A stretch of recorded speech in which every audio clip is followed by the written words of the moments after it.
Hello दोस्तों, स्वागत है आपका आज फिर मेरे एक नए वीडियो के साथ केमिस्ट्री विद आरवी में।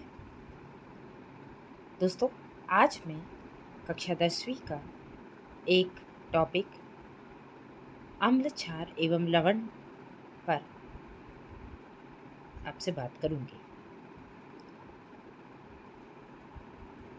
आइए हम इस टॉपिक पर बात करते हैं। दोस्तों, अम्ल क्षार पढ़ने से पहले क्या आपको पता है कि किसी भी भोजन का अच्छा स्वाद हमारे जीवन को भी स्वादिष्ट बना देता है। सभी प्रकार के भोजन में कोई ना कोई टेस्ट अवश्य होता है। ये स्वाद या तो खट्टे, मीठे या नमकीन होते हैं। भोजन में खट्टेपन का स्वाद उसमें एसिड की उपस्थिति दर्शाता है,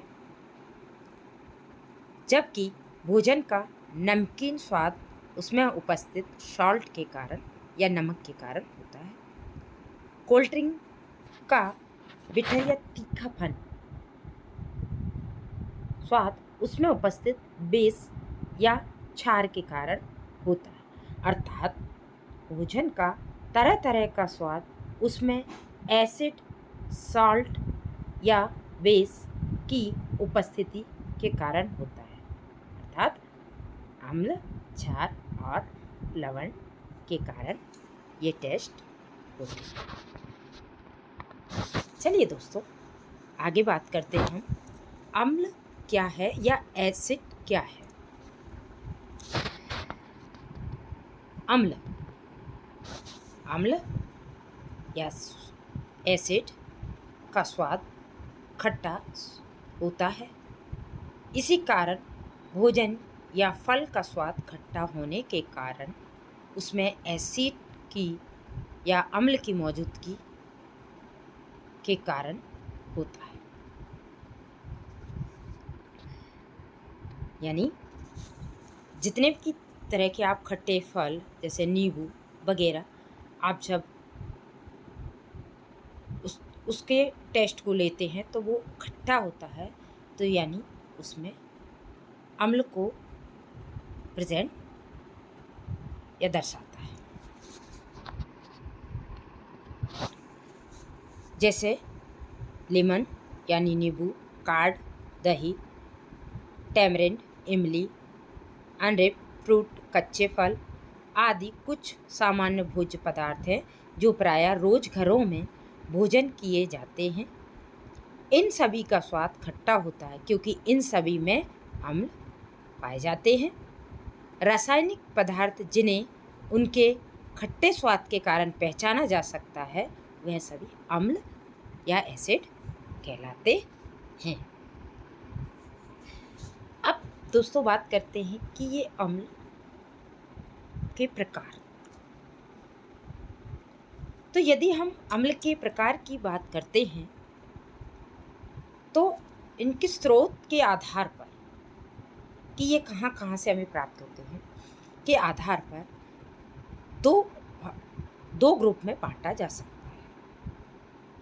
नंबर 1, नेचुरल एसिड या ऑर्गेनिक एसिड यानी कि प्रकृति से प्राप्त एसिड या प्रकृति से प्राप्त अम्ल। एसिड जिन्हें प्राकृतिक स्रोत जैसे प्लांट, एनिमल आदि से प्राप्त किया जाता है को हम नेचुरल एसिड या प्राकृतिक एसिड कहते हैं और उनको ऑर्गेनिक एसिड भी कहते हैं। जैसे citric acid, acetic acid, lactic acid, tartaric acid, oxalic acid, formic acid इत्यादि। अब हम जैसे कुछ प्राकृतिक अम्ल के स्रोत जैसे साइट्रिक एसिड की बात करते हैं तो लेमन, ऑरेंज तथा प्रायः सभी खट्टे फलों में पाया जाता है। एसिटिक एसिड जिसको एथेनोइक एसिड भी कहते हैं ये विनेगर में पाया जाता है। टार्ट्रिक एसिड इमली में या टैमरिंड में पाया जाता है। ऑक्जेलिक एसिड टमाटर में पाया जाता है। लैक्टिक एसिड दूध, दही आदि में पाया जाता है। फार्मिक एसिड चींटी के डंक में या नेटल नामक पौधे के रोए में या कांटों में पाया जाता है। एस्कॉर्बिक एसिड अमरूद, आंवला आदि में पाया जाता है। आइए दोस्तों आगे बात करते हैं हम मिनरल एसिड और सिंथेटिक एसिड, यानी कि ऐसे अम्ल या एसिड जिन्हें खनिजों से तैयार किया जाता है को हम मिनरल एसिड या खनिज अम्ल या ऑर्गेनिक अम्ल कहते हैं। सॉरी, ऑर्गेनिक यहाँ रॉन्गली है, सिंथेटिक एसिड कहते हैं। Example hydrochloric acid, sulphuric acid तथा नाइट्रिक एसिड मिनरल एसिड के कुछ कॉमन उदाहरण हैं। चूँकि मिनरल एसिड को प्रयोगशाला में तैयार किया जा सकता है, इसलिए इन्हें मैनमेड या सिंथेटिक एसिड या इनऑर्गेनिक एसिड कहते हैं।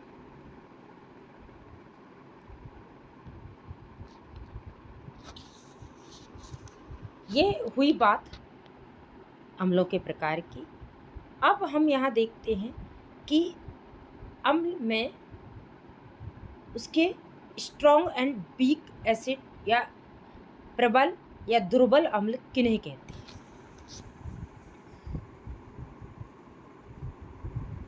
स्ट्रॉन्ग या प्रबल अम्ल ऐसे अम्ल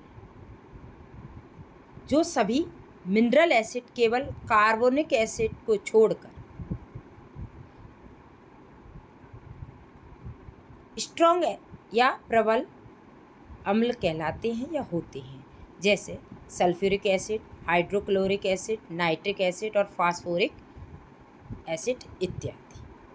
अब हम दुर्बल एसिड की बात करते हैं। दुर्बल एसिड या वीक एसिड सभी ऑर्गेनिक एसिड अर्थात प्रकृति स्रोतों से प्राप्त, यानी प्रकृति से जो प्राप्त अम्ल हैं वह सभी वीक होते हैं, जैसे tartaric acid, oxalic acid, formic acid, acetic acid इत्यादि। अब हम बात करते हैं सांद्र तथा तनु अम्ल की,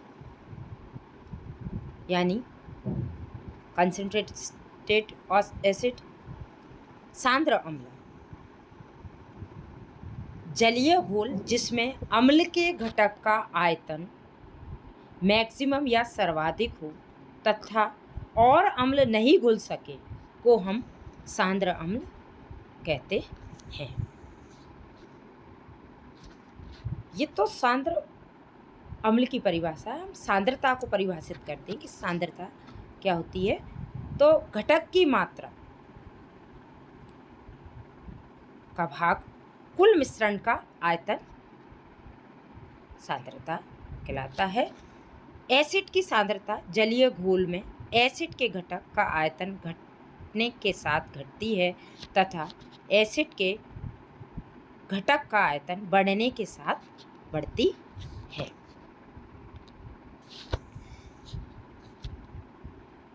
तनु अम्ल की बात करते हैं तो जलीय घोल जिसमें अम्ल के घटक का आयतन मैक्सिमम या सर्वाधिक नहीं हो तथा और अम्ल घुल सके को हम जल मिश्रित अम्ल कहते हैं या कॉन्सेंट्रेटेड एसिड कहते हैं। एसिड का डाइल्यूशन घोलक के आयतन बढ़ने के साथ बढ़ती है तथा घोलक के आयतन घटने के साथ घटती है। अब हम अम्ल के कुछ बेसिक गुण हैं उनकी बात करते हैं।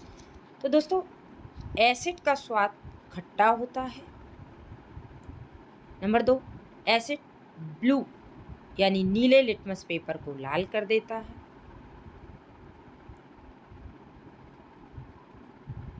नंबर 3, एसिड का डाइल्यूशन एक ऊष्माक्षेपी प्रक्रिया है।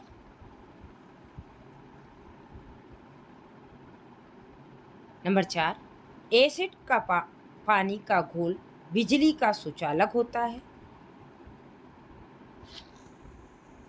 नंबर 5, एसिड मेटल के साथ प्रतिक्रिया या रिएक्शन करके हाइड्रोजन गैस बनाता है।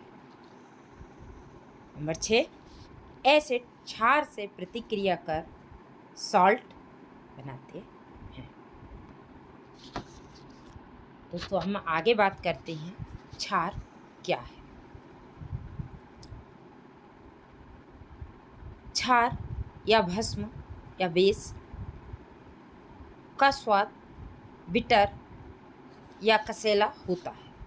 क्षार या भस्म बेस को छूने से साबुन के जैसा महसूस होता है, यानी चिकने होते हैं। क्षार या भस्म लाल लिटमस पत्र को ब्लू कर देता है। कुछ उदाहरण से देखते हैं, जैसे कास्टिक सोडा,